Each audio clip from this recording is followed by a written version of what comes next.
Tudo bem? Então vamos resolver mais um problema agora, também usando a técnica de tabulação, para a gente só ver como é que funciona isso. Bem, sempre, uma coisa que acontece é sempre dá para resolver com tabulação e sempre dá para resolver com cache. O cache tem esse problema de estourar a pilha, a tabulação tem menos desse problema, mas sempre dá para você usar um ou outro, tá? É só mais uma questão de estilo. Como de novo, o que eu costumo insistir é que a técnica de tabulação ela é mais difícil de você generalizar por alguns probleminhas. Tá bom. Só retomando aqui, o problema que a gente vai pegar agora, vamos refazer o problema de achar qual que é a maior subsequência comum que a gente viu na aula passada. Então, pegando aqui a Denilson e a Dilson, a maior subsequência comum, ela tem comprimento 6. Esse é o comprimento da maior subsequência comum, tá bom? Ok. Esse caso aqui, inclusive, para eu fazer com que dê problema de estouro de pilha, eu teria que colocar uma sequência com tamanho de 1 milhão de caracteres, pelo menos. Sabe, uma sequência enorme, enorme para poder fazer esse teste aí. E aí seria bem complicado. Então, nesse caso aqui, dificilmente eu conseguiria fazer a pilha estourar, mesmo que eu quisesse. Mas ainda assim, a gente vai tentar resolver isso daqui por tabulação, tá? Se a gente olhar o problema anterior, vamos salvar... Tá, eu vou salvar o arquivo com outro nome para a gente ter o original. Se a gente olhar o problema anterior, a gente vai perceber o seguinte, a gente ignorou essa parte recursiva diretamente, mas a gente teve que fazer uma estruturazinha parecida com a recursão diretamente aqui na hora que a gente calculou o cache, tá bom? Então, na prática, o que a gente vai fazer é a mesma coisa. A gente vai colocar aqui, a gente sabe... a gente sabe aqui que a gente vai ter que fazer todo esse cálculo, certo? E no final, o resultado vai estar no cache. Vocês sabem que posição do cache vai estar o resultado, João? Você quer chutar? Não quer chutar? Vai ser no P1, P2. Que na verdade, vamos fazer o seguinte, olha, esse aqui é a posição 0, 0, tá? A gente fez com P1, P2 para ser mais genérico, mas na hora que você chama a função aqui, olha, eu passo 0 e 0, então depois a gente muda, volta para P1, P2 aqui, mas só para a gente ficar mais claro o que está acontecendo na hora que a gente estiver... Na hora que a gente estiver montando as outras coisas, fica mais claro se a gente souber. Não, o parâmetro inicial vai valer 0 para os dois, tá bom? Como é que funciona? Repara que quando a gente estava mexendo com o Fibonacci ele fazia o seguinte.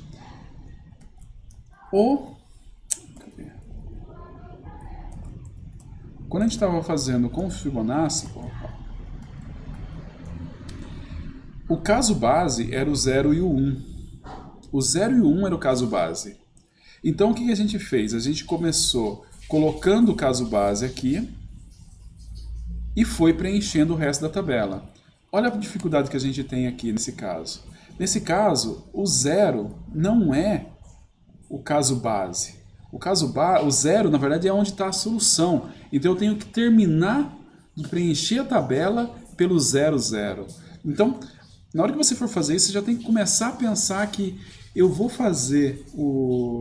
vou montar a tabela, vou encher essa tabela, mas eu não vou começar a encher a tabela do 0 até lá na frente. Eu vou ter que pensar alguma coisa diferente, tá?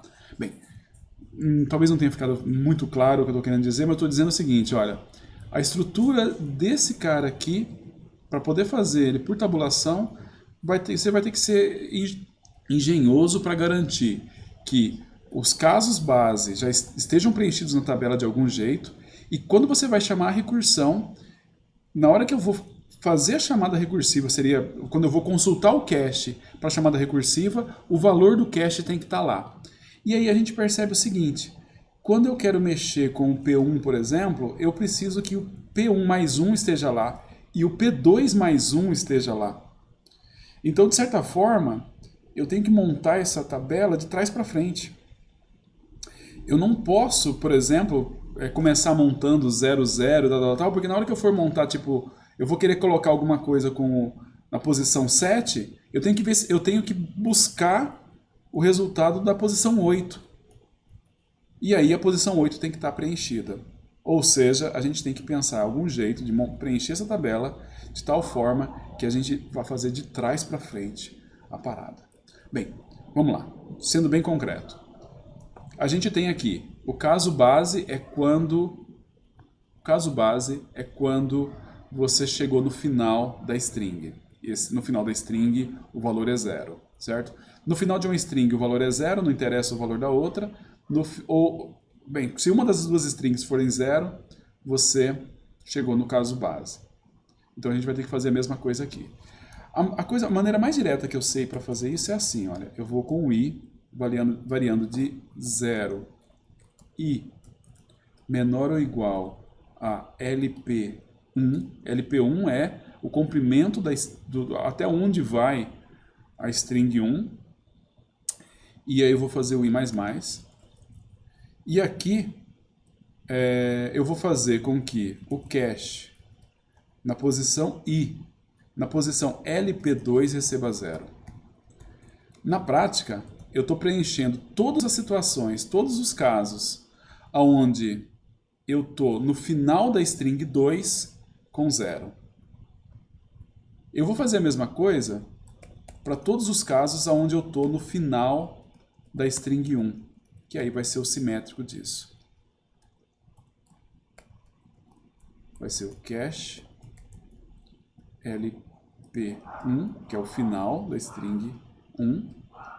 Todo mundo que tiver no final da string 1 vai ser 0. Com isso, eu garanto que eu fui até o final das strings, todas as opções, e eu coloquei 0 lá no final. Agora eu estou pronto para preencher o restante do cache. E aí eu vou preencher o restante do cache da seguinte forma. Olha aqui, quando a gente está preenchendo... Sua pesquisa gerou o seguinte resultado. Tá bom, vai. O Google falando comigo. Quando eu vou fazer as chamadas recursivas, eu tenho que olhar isso daqui, olha. Eu tenho que olhar que quando eu estou preenchendo o P1 e o P2, eu vou buscar o P1 mais 1, P2 mais 1. Então, como é que você acha que a gente tem que percorrer aqui esses índices todos, João? Tem alguma ideia? Como é que eu vou fazer o i percorrer todo mundo de forma que eu não quebre essa regra, não quebre a regra de que quando eu vou usar um cache, quer dizer, quando eu vou usar o cache, a informação tem que estar lá no cache.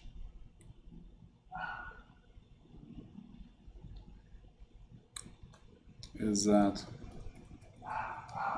LP1 menos 1, porque o LP1 eu já coloquei. Certo? Então eu vou começar no LP1 menos 1, e aí, enquanto i for maior ou igual a 0, i menos menos, certo? Agora eu vou fazer o outro laço. O outro laço vai ser para outra string.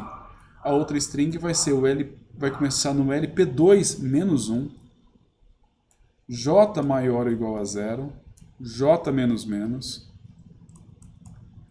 Beleza? Então, na verdade, eu estou fazendo do final da string para trás. Porque quando eu faço do final da string para trás, aí agora eu posso fazer uma coisa parecida com o que a gente tem aqui. Olha, eu vou até copiar, só para a gente se inspirar, digamos assim.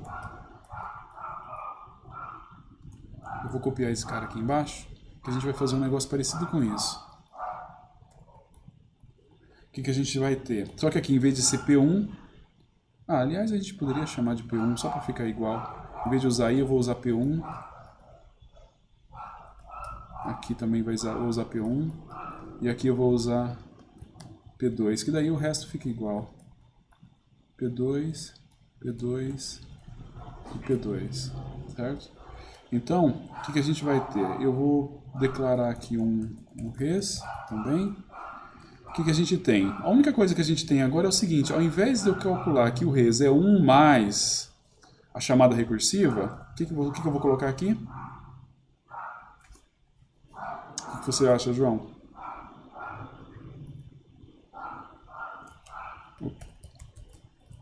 Cache com índice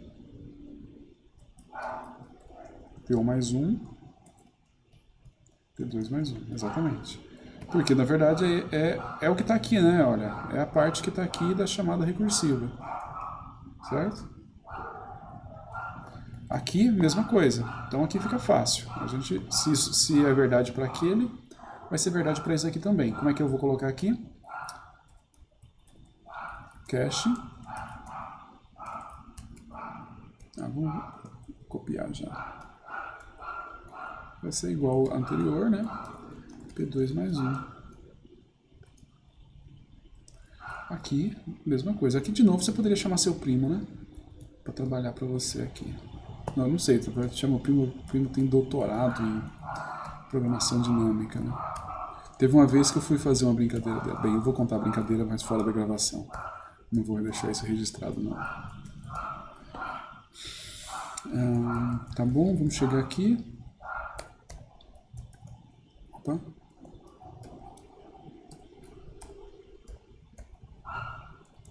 Vamos lá. Beleza, olha só. Na verdade, o que eu fiz aqui? Eu converti aquelas chamadas recursivas em buscar do cache de forma, digamos assim, recursiva. Agora eu calculo qual que é o res e agora eu posso vir aqui no final e colocar no cache do P1, P2, eu posso colocar o res. Saio de um laço. Opa. E saio do outro. E aí, a resposta está no cache na posição 0. Certo? Essa daqui é, vamos dizer assim, a solução para mesma coisa, mesmo problema, mas essa daqui é a solução, digamos assim, por tabulação e não por memorização. Tá bom? Resta saber se está funcionando, né? Obviamente. Tem sempre aquela história de que pode não funcionar. Vamos chamar de tab. Ok? E vamos rodar. Se não funcionar, não funcionou. E o que não funcionou aqui? Alguém tem alguma ideia?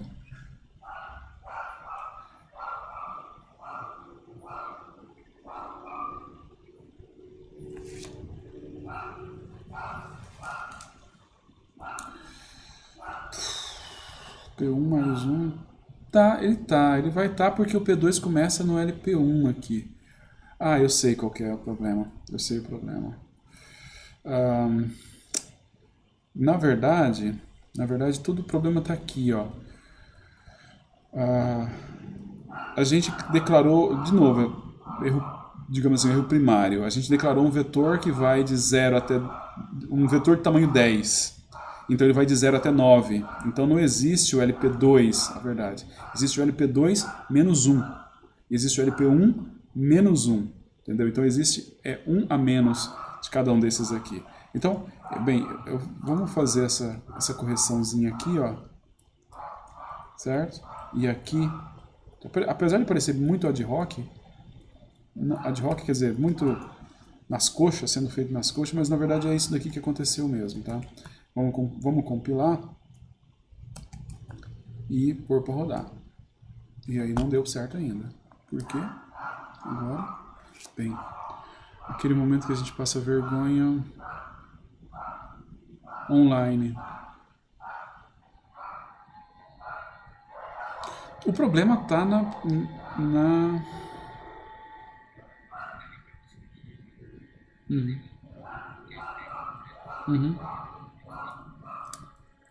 Gabriel, muito bom. Aqui, muito bem. Eu também tenho que colocar menos 1. Ok? E levou lá. Muito bom. Obrigado, Gabriel. Obrigado, João. É isso.